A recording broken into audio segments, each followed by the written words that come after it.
Hmm. What do you want to build? Because I have spoke with many different agencies. If you don't know what you're building for yourself, you're going to get unproductive, because to be productive and focused, you just need clarity. It is so simple, but it's so hard. I lose clarity sometimes right now or on a weekly basis. I have to come back to what I want. What am I building? What am I doing subconsciously on a consistent basis? Me as an ADHD entrepreneur, I got to come back and focus on a weekly basis, document, reflect. There's so many things that we want to build, which is one of the benefits of being an ADHD entrepreneur.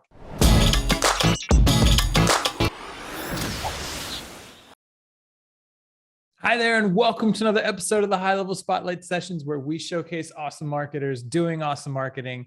Today, I'm excited to be joined by Hassan Bash. He is an old friend now. He's also the founder of Bash Revenue, which helps entrepreneurs and agencies with their operations. Hassan, thanks so much for coming on the show. Thank you for inviting me, man. Thank you so much. I can't wait to just go into it, man. Let's go. I get a sense that you help agencies with more than just their operations. But take me back. I mean, you have your own agency, right? But how did you get started? What's the story behind you starting to help other agencies improve internally? So I'm going to give you the quick 60-second kind of backstory as I was, getting to this as a marketer, social media expert, and building my business full on networking, nothing else. It was full on building relationships, givers gain with my local area, and then it expanded. Understood how to get customers, but then I understood there is more towards just myself. I'm going to share something a little bit more personal.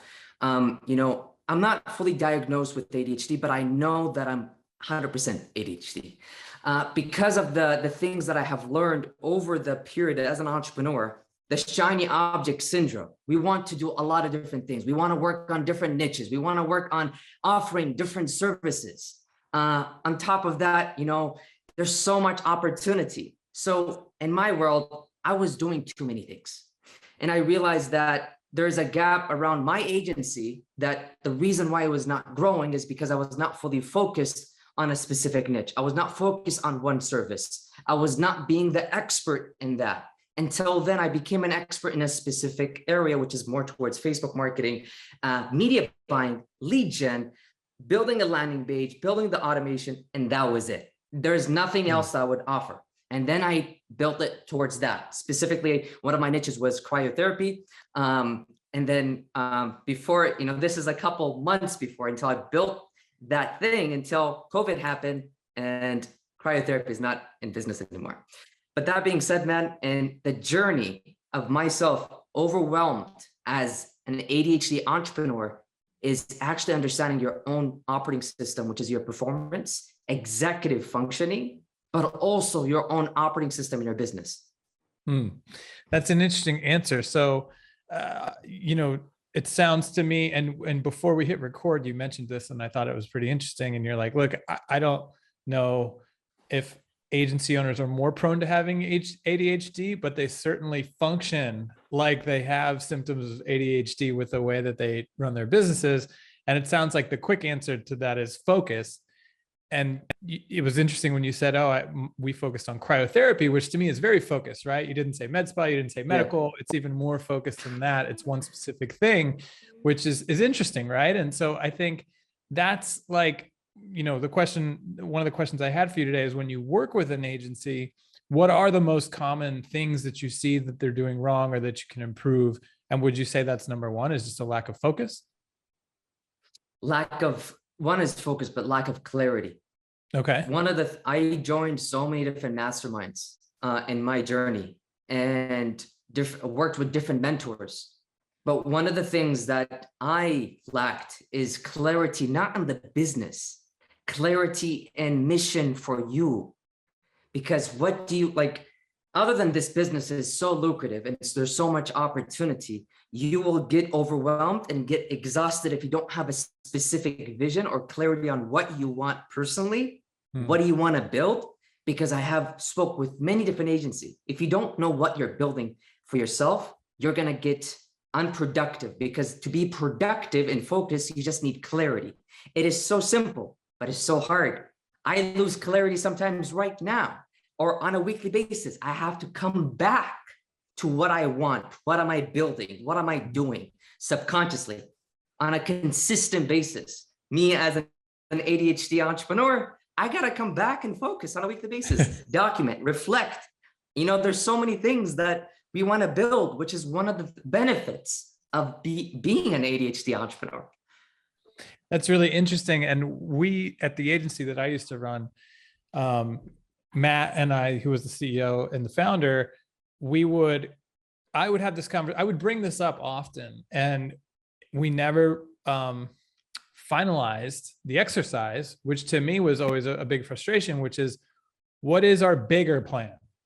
Not like our plan for this year or this quarter, but like, what's the overall plan? Is it to be a $2 million agency, a $5 million agency? Like, is it a number? Is it is it a profit margin? Is it, and then when we achieve that, like, what are we going to do then? Are we going to try to sell it? Are we going to, pass it on to our kids? Like, why are we doing this? And it was always this kind of like, I don't know, we'll figure it out as we go, but like, we got too many fires to put out and things to do right now. So let's go back to work.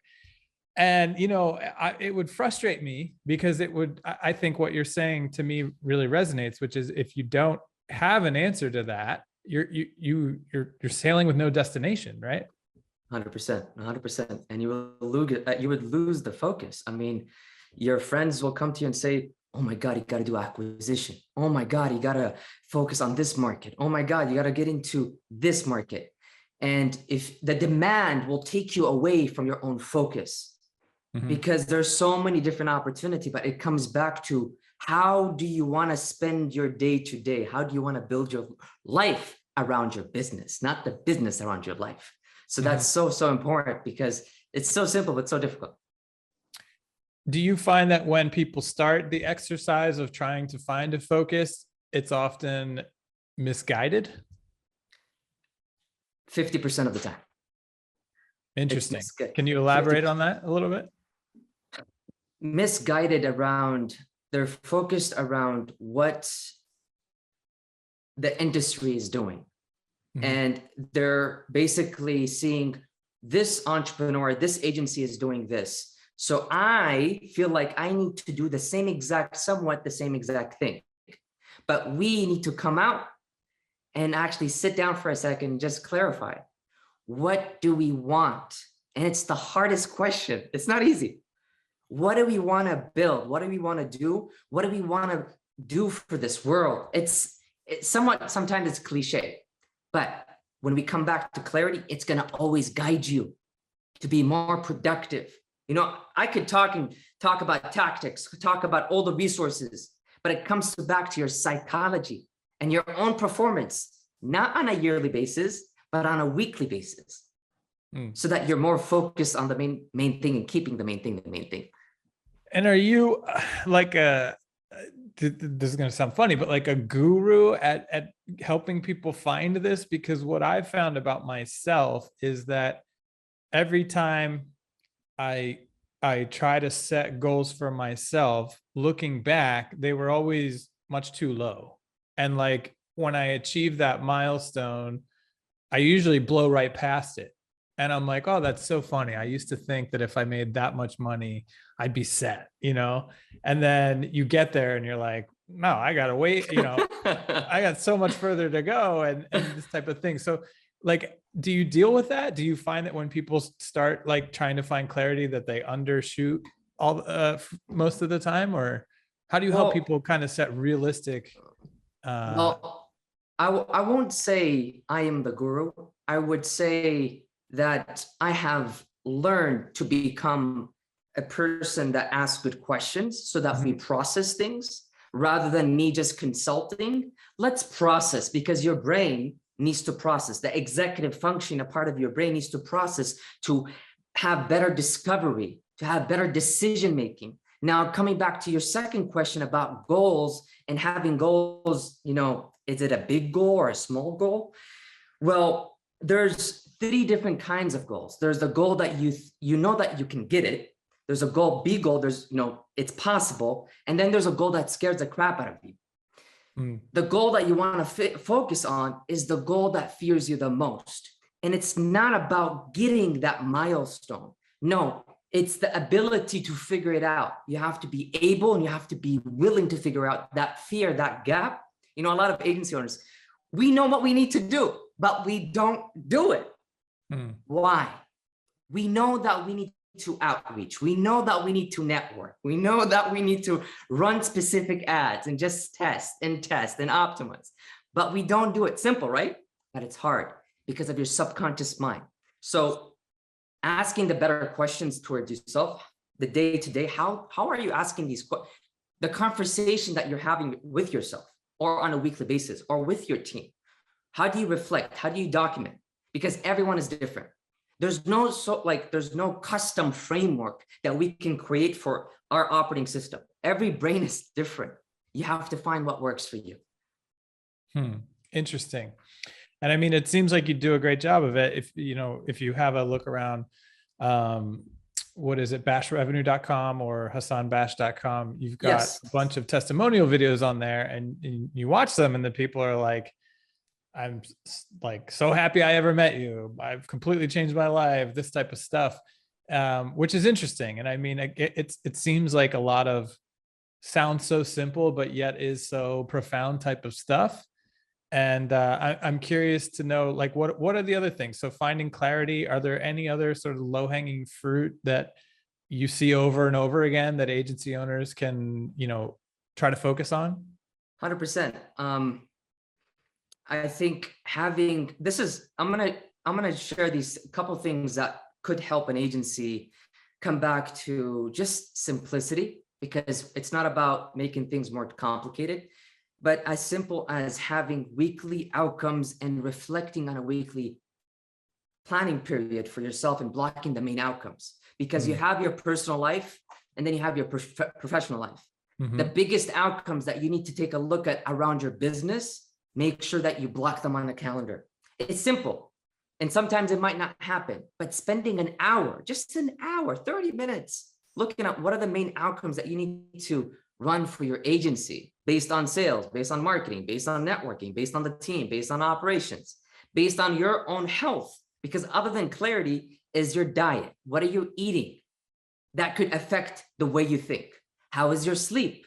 Are you sleeping enough? Now, we're not perfect. It's not about being perfect in all areas of life. No, it's about you checking in. What do you need to optimize? It's the same thing as a campaign on Go High Level, right? You gotta make sure the sequence, as much as an email, the way you send this email and this text and that thing, making sure that your own sequence, your own operating system is good and you're checking in. Not every sequence is gonna be perfect. So that's the idea. And so that's interesting. So when you work with folks, it's more than just business. You actually go into diet and things like that? Yes. So to a specific point is getting to know your own DNA. So every DNA is very different. There's ways for you to test your DNA by, there's so many things out there that you could just put saliva and then you send it to the lab and then they test it and then you get your DNA knowing what are the areas that are affecting you based on, well, Hassan, you didn't sleep enough this week. There's so many different resources, but again, what works for you? Yeah, that's interesting. And I'm seeing more and more, I'm reading more and more that points to individualization when it comes to health and fixing health. And I don't want to go too far into it, but I think it's pretty fascinating. And I also sometimes I listen to a podcast by this guy, Dr. Gundry, who was I think he was a surgeon and now he's a nutrition. And he had Tony Robbins on his show. And it was interesting to hear Tony Robbins say that these futuristic tests that we imagine to be sci-fi are here now. They're just so expensive that only the top 1% of the world can afford them. But he's like, trust me, I've done them. I do them regularly and they tell me all this stuff about me personally. And he's like, the good news is it's going to get cheaper and cheaper. So, his whole point was in a few short years, everybody will be testing and seeing things that are unique to you that you can change via diet and sleep and things like that. 100%. But that's interesting that you're crossing the boundary, right? Most people I talk to are really focused on helping people specifically within their business. But it sounds like you're going beyond that border. I have to, because every single time that I go into operations, every single time, if it's the business, if it's the growth engine, if it's the fulfillment engine, if it's the SOPs, or if it's the scalability around a specific niche, or maybe acquiring more traffic, it doesn't, all this stuff is good stuff that could grow the business. And I could give you these resources so you can find it on Google. But then we come back to performance, which is processing ideas around your performance, around your own energy, around your own sleep, around your own diet, around your own clarity. And it's, remember, I am not consulting, because the game of consulting is solving a specific problem and giving you the answer. But coaching is more specifically processing so to be guided to find the best decision for yourself, because you already know what you need to do. It's just, you know it, but you're not doing it. That's interesting. So, I mean, your success has taken you around the world. I did want to ask you, I know that you have clients all over the world. I think specifically you have a bunch of clients in Dubai and things like that. What are you seeing? Are there differences that you see when you work with agencies and entrepreneurs outside of the US that are interesting? Yes, I'm just 100%. curious to hear about your perspective of seeing, the broader scope Yes. of digital entrepreneurs. Yeah, two different things. The culture and the sales process is completely different. Okay, interesting. The culture. When you get to work with different countries, you have to understand the culture. You have to understand how they work before judging them. They work in a different way. You have to adopt the process of understanding them and not judging them. It's not about just closing the deal. It's about building that relationship that sometimes might take some time, which is okay. Which is okay. Just continue and build the relationship. That's on that side. Now, the sales process, again, it's different. Some people are quick. Some people, process takes time, as long as it takes, but it's lucrative. And it's worthwhile, because now you have a client off seas, depending wherever it's Middle East, Europe, doesn't matter. The process is a little bit different, and how much they know you. And did you, I put this on my Zoom. It's the way you break bread virtually with them. How do you break bread virtually? And how that process begins before you get to offer them a solution. Do you see a specific region or a country where you're most excited about? I think, I did a podcast with someone here in Mexico the other day, and he was so excited about, what we're going to do with High Level, and specifically translating into Spanish and integrating WhatsApp. He's like, once those two things happen, the explosion across Latin America is going to be insane. And I want to get in front of it and all that kind of stuff. Because he mentioned an interesting point. Like in the US, there are lots of tools that marketers have been using and businesses have been using, and they're, finding their way to High Level. But in Latin America, there aren't really these big established marketing platforms that people have been using. The concept is new in general. And so he's like, we're going to hit the ground running here. Have you found it to be the same, or in other areas of the world? Is there a specific region that you think you're super excited to start working with, or that there's a ton of opportunity? Yes, 100%. It just time will take place into this opportunity, which is more towards I'm focusing on Saudi Arabia. I didn't give you an idea around, I'm half Saudi Arabian, and my mom is from San Diego. She's American, English, Mexican, and my dad is from Saudi Arabia. So I lived into two different cultures and also understood two different religions. So Saudi Arabia by 2030, I think, based on the information that I have right now, I think there's going to be opportunities for me to come in, and there's abundance everywhere. I don't think I am enough. So I think we need more people to go there, which I'm excited. I don't know if you have heard about Noom, or the line in Saudi Arabia. Oh yeah, the line. I've been seeing articles about that. It looks crazy. Yes. I don't know where that's going to go, but I have seen pictures, I have seen videos, I have seen and I'll be going beginning of the year to visit some family and, clients. And I will do research around the city, around the culture, around the sales process, around all that, because I got to do that. Hmm. Yeah, That's super interesting. I mean, pardon my ignorance, but do you feel like if somebody was listening to this, I mean, I think, I don't want to say stereotypically, but I think we as Americans or North Americans get the sense that there's a lot of money in Saudi Arabia. So to me as an entrepreneur, that sounds attractive. Like, this sounds like I could probably do some good business over there. But there's a language barrier. Is that not much of a barrier as you would think? Is a lot of English spoken over there? Could an agency from the US get clients in Saudi Arabia or Dubai or any of these areas more easily than we would think? 100%, 100%. The language is not a barrier at all. Hmm. English is used in everywhere in Saudi Arabia and Dubai. And I'm going to go back to build your network. Don't just send a pitch on LinkedIn on an outreach.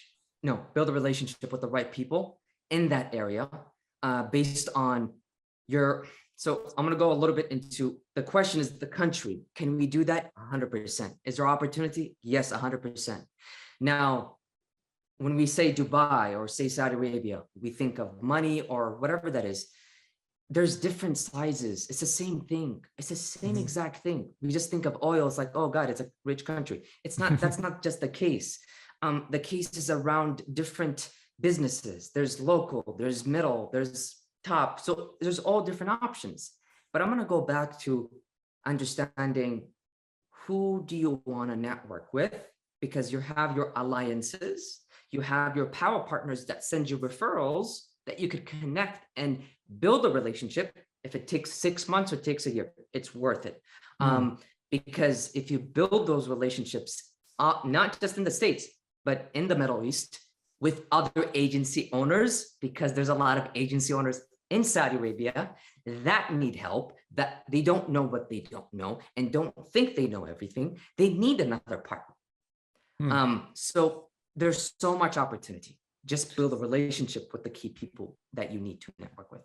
Well, so let's go back to that for a second. I'm assuming I know your answer, but I'm not going to put the words in your mouth. A lot of times we talk about the debate of to niche or not to niche, right? And a lot of our community are early in their journey and they're trying to make that decision. All right, I want a white label high level. Am I going to do something broad where I can get any business, or am I going to go niched? Knowing what you said about cryotherapy, that's really specific. And I think for me, it illustrates like you can network so much easier when you are that specific, because you can go to events that are super focused on that, right? And I would bet if I went to a cryotherapy event, I would meet people from all over the place, and they're perfectly aligned with what I'm trying to do. So, long way of asking you, are you in favor of niching as far down as you can go? Yes and no. So, and the reason why I'm going to say that is because I have successful friends that don't have a niche, making 7 figures, easy. And then I have friends that are niche and also successful. Now, this is going to depend on your own unfair advantages. I'm going to say that again.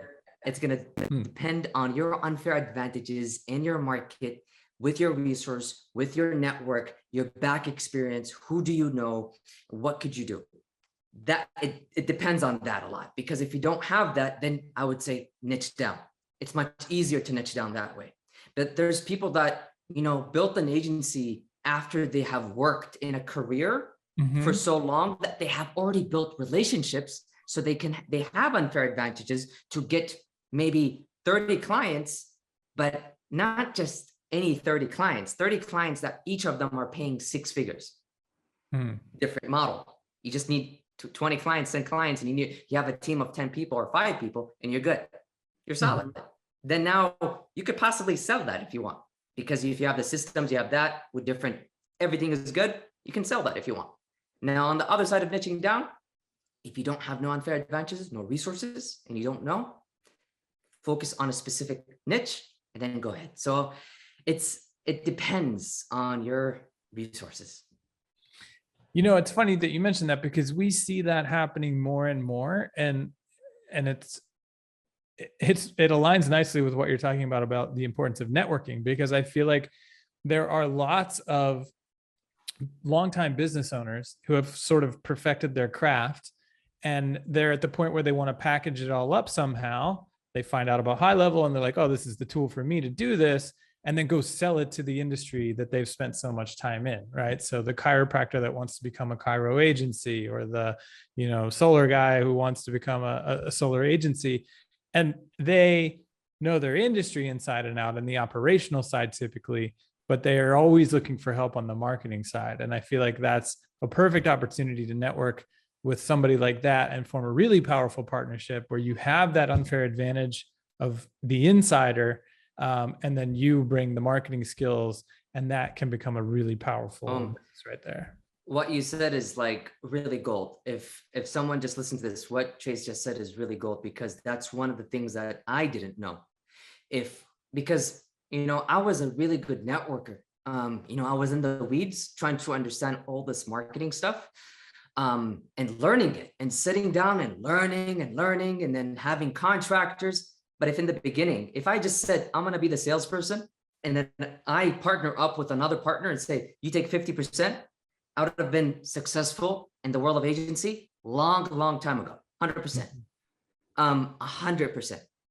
And I think it's a huge opportunity actually, now that we're talking about it, because there are so many baby boomers that are retiring right now, right? Like if we just looked around our families and stuff, you'd probably find some folks that are masters of a craft or an industry because they've been doing it for so long. And, they're going to retire or semi-retire. It'd be pretty easy to kind of partner up and say, hey, let's, join me. I know exactly what to do. I just don't know the nuances of this industry. Lend me your knowledge. We'll put together a really strong offering here and we'll go, crush this industry. That's called speed. What everyone wants is speed, right? And it's like you buying a Facebook group and buying your own niche and a traffic source of a Facebook group, but you're buying someone's knowledge and experience plus their network. It's a non-brainer. But again, I didn't know that. So I always live every single day. I don't know what I don't know. Since I started this entrepreneurship journey almost a decade ago. Well, so when this airs, we're going to be pretty close to the end of 2022. What is 2023 looking for Hassan Bash? What are you excited about? What are you going to change? What are you going to improve upon? Oh man.